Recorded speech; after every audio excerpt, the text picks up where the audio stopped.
Welcome to the Hypnosis Chat. I'm your host, Lisa Finn. I've experienced firsthand the power of hypnosis, and I want to share this amazing tool with everyone who will listen. My goal, my mission is to show the world you can change your thoughts to change your life. And that's what I'm doing, one person at a time. So let's get to it.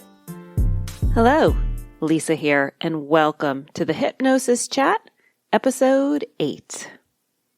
This episode will be the first in a 3-part series of the most common things we work on in hypnosis, really regardless of what the problem is. So people generally seek out hypnosis when they want to make a change, when what they're doing in their daily life is just not working for them.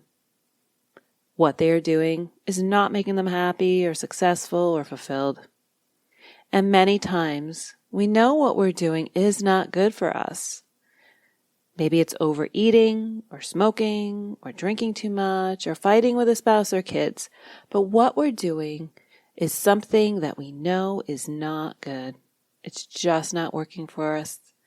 But we just can't seem to stop doing it. We just can't seem to make a change no matter how hard we try. And sometimes the harder we try, the more we do that behavior that we don't want to do. And if that's happening, it's a pretty good indication that what you're doing, that behavior, is coming from a subconscious program. And that is where hypnosis is so powerful.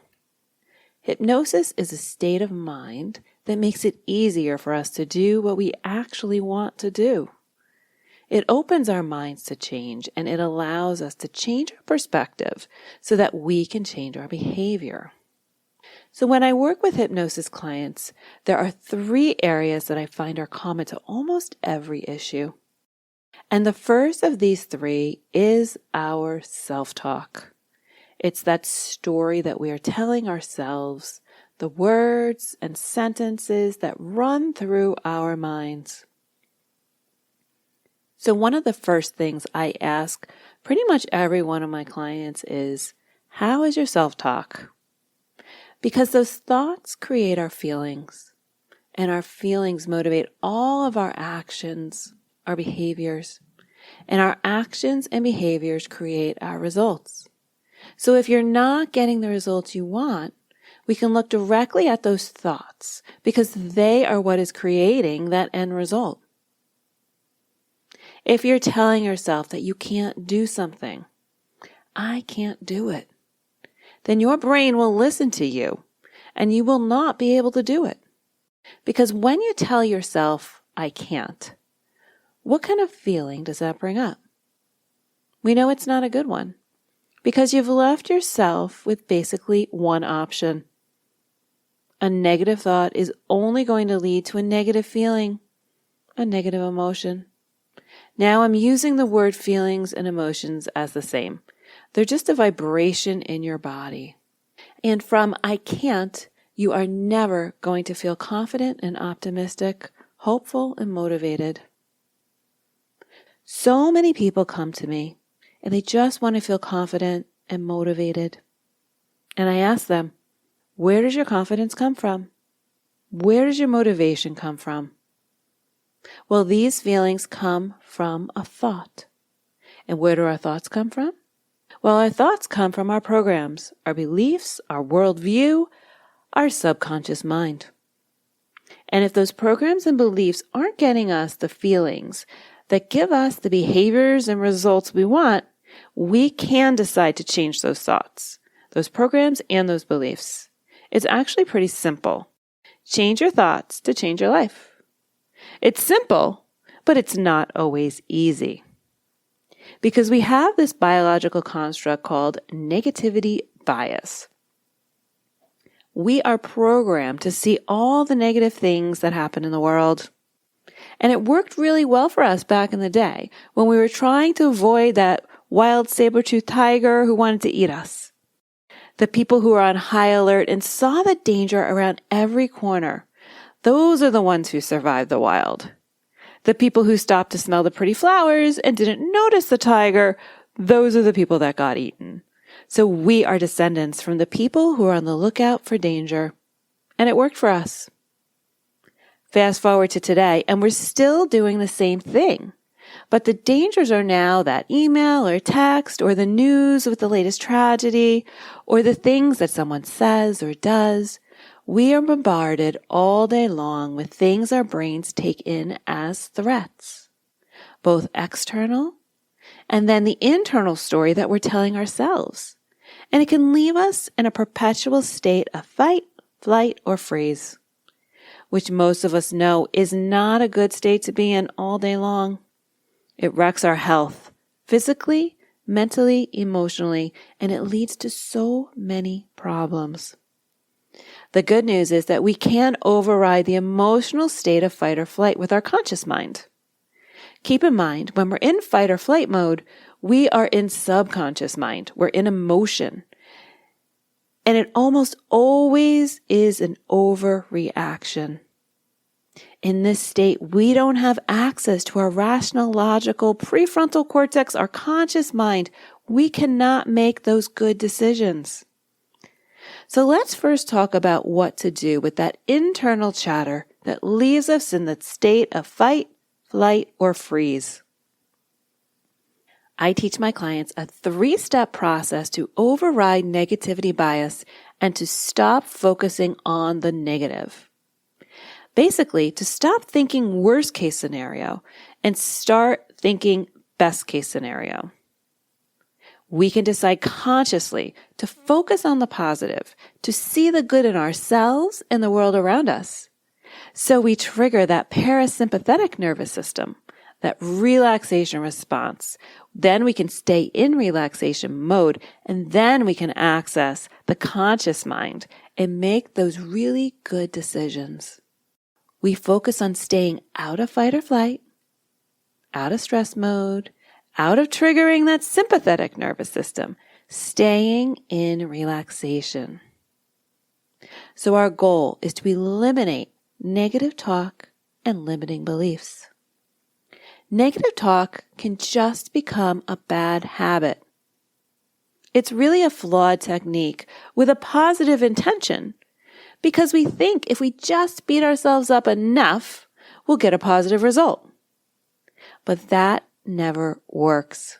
So I want to offer that it is so much better to love ourselves into alignment rather than trying to punish ourselves into alignment and harmony. That just doesn't work. You've probably tried it and you know it doesn't work. So the first step, the first thing I tell my clients to do is to watch the words that you say to yourself and just notice what you're saying. What are those words that habitually run through your head? Often we notice that we tell ourselves what we don't want. I hope I don't mess up, rather than I can do this. Or I'm not doing too bad, rather than I'm doing well. Your brain, your subconscious mind hears the mess up or bad and thinks about the negative before it can register the positive. It's that good old example of don't think of a pink elephant. Now your mind has to think of the pink elephant before it can not think of a pink elephant. So some examples from my clients are the thought, I don't want to freak out, which can become, I want to remain calm. I might not get the job, becomes, I want to go on a job interview. I don't want to have a panic attack, becomes, I want to feel calm and peaceful no matter what. That internal thought, I don't want to feel like I'm not good enough, becomes, I feel confident that I've done it before, so I can do it again. So the first step is to notice the words you say and then start telling yourself what you do want rather than what you don't want. So if you do notice a lot of negative thoughts going through your mind, go ahead and move on to the second step. Ask yourself, is that thought actually true? If the answer is no, it's not true, and it's not a fact, and you don't like it, delete, delete, delete. Replace that thought with a positive or better or more accurate thought. What are the facts? My personal favorite habitual thought is, I am so busy. And when I think that thought, I really leave myself only one feeling to go to: overwhelm. And from overwhelm, I am not doing what I want to do. So whenever I hear myself saying, I'm so busy, I immediately know it's not a fact. It's just not the truth. It's a story I seem to like to tell myself. What is the truth? I don't know, maybe I have 2 clients. The kids have 2 pickups today, and I want to pay some bills. Maybe I want to make 2 phone calls. Things like that. And I can just look at my calendar and see what's on there, knowing I have it all scheduled and it will all get done, as long as I don't linger in overwhelm thinking, oh, I'm so busy. So here are some examples of thoughts from my clients. See if any of these sound familiar to you. I am disorganized. Is that true? No. The factual thought is, I have papers on my desk. I don't know what to do. Replace that with, I know how to come up with solutions. I'm never going to get this done. Delete. I always end up getting things done. When driving, a thought might pop up. Someone is coming too close and might hit me. Just a story. Replace with a better thought. I am safe, secure. I'm alert and aware. I'm a good driver. I am so busy. Just say the facts. I work from 7 a.m. to 7 p.m. I have so much to do. This is a really common one. Delete that thought. Just the facts. I want to pay bills. I want to pick up the kids. I want to make dinner. Just the facts. Some clients come into session telling me, I didn't do anything you asked me to do this week. Is that true? Nope. Usually it's just a story. And we go to the facts. The facts come out with the truth. Oh, well, I did do some push-ups, and I walked the dog, and I woke up happy, and I ate less.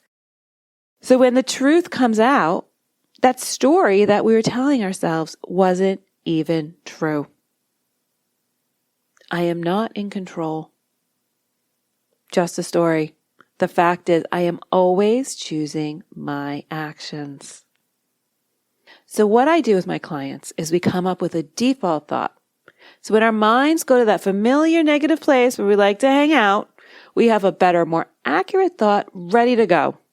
My personal go-to thought is, I know exactly what to do.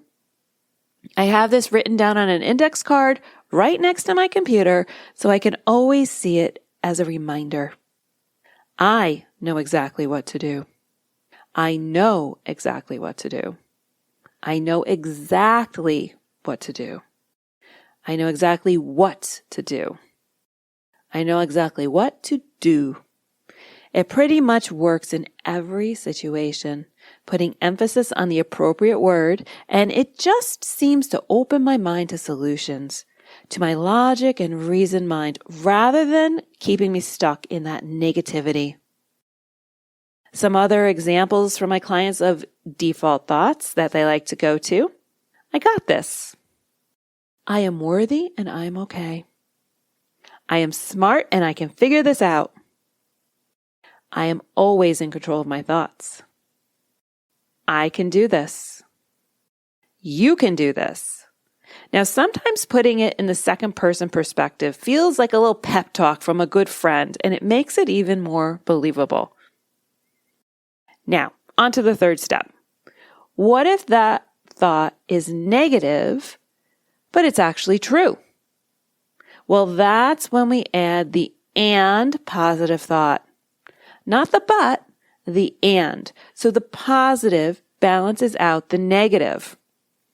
Some examples from my clients. I am not friends with Mary anymore. Negative and true. And I have 5 new best friends from college. Another one could be, I failed my exam, and I still end with a good grade in the class. I didn't schedule the social media calendar, and I did take all the pictures that I needed to create the posts. For my weight loss clients, someone could say, my stomach bulges over my belt. Maybe a fact. And then we focus on what the positive thing the stomach does. And my stomach does a great job digesting my food, and I am so grateful. For the fear of driving on bridges person, they might think, there's a bridge coming up. True. And I got this. I am a good driver. I didn't go to the gym. And I did walk the dogs and enjoyed being outside. I didn't do the 2-breath technique this week. And I did do the push-ups. My arms are fat. And they are strong. They can lift a 30-pound bag of dog food. So you see what we're doing here is we're acknowledging the negative and we're adding in the positive thought that is true for a net neutral position. This keeps us out of fight or flight, out of mind drama, out of negativity. Now do these 3 steps enough and you will create new habits. And eventually, when you're really good at this, at step 1, as soon as you hear that negative thought, you can just choose to ignore it. Maybe put a hand on your heart, take in a deep breath, let it out, and just let that thought go. Because you know it's not true. You know it's not serving you. So the first step towards change is to change the way you talk to yourself and about yourself. Eliminate that negative talk. Override the negativity bias and tell yourself the truth. You can start doing these steps right now to feel better immediately. Hypnosis makes it easier and more believable. I want to share this insight from a client at the end of a very deep and powerful hypnosis session. This client realized, and I'm quoting here, I had all these concepts in my head that just were not true. They were not who I am, and now I can release that and go forward. And I'll end this podcast with a quote from my client Teresa from a previous podcast. She brilliantly said, I know the past is a story. I wrote that story. And I can make anything of it today. So I can write today fresh without using any of that old story if I choose. And if I choose to go back to that story, well, that's my choice. But the choices are endless. So I feel freer. I feel free. That's what hypnosis can do for you. That is what changing your thoughts can do. That is what eliminating that negative self-talk can do for you. It can set you free. It can help you to feel free.